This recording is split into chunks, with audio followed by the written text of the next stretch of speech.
भक्त भगवान की जिस भाव से, जिस संबंध से, जिस प्रकार से शरण लेता है, भगवान भी उसे उसी भाव से, उसी संबंध से, उसी प्रकार से आश्रय देते हैं।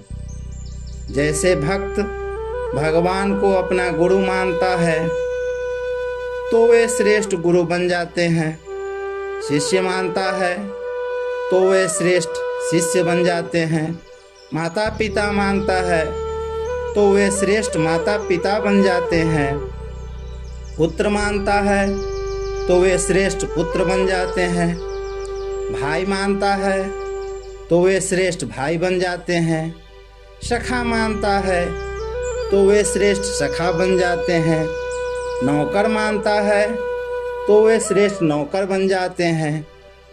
भक्त भगवान के बिना व्याकुल हो जाता है तो भगवान भी भक्त के बिना व्याकुल हो जाते हैं।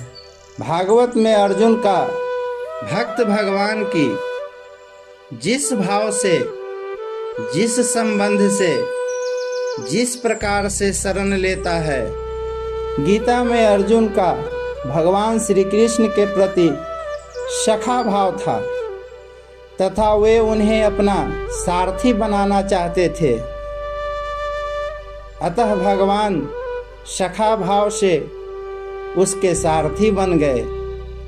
विश्वामित्र ऋषि ने भगवान श्री राम को अपना शिष्य मान लिया तो भगवान उनके शिष्य बन गए।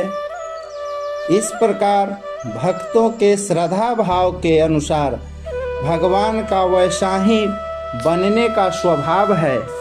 अनंत ब्रह्मांडों के स्वामी भगवान भी अपने ही बनाए हुए साधारण मनुष्य के भावों के अनुसार बर्ताव करते हैं। यह उनकी कितनी विलक्षण उदारता, दयालुता और अपनापन है।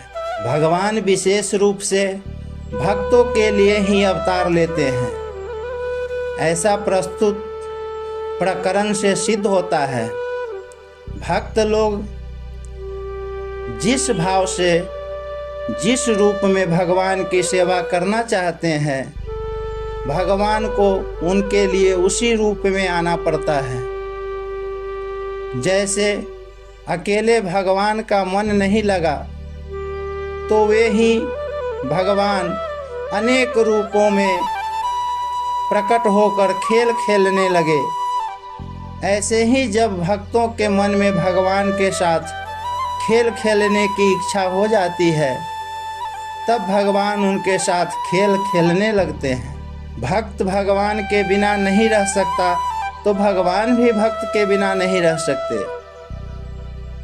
इन प्रकारवाचक पदों का अभिप्राय संबंध भाव और लगन से है।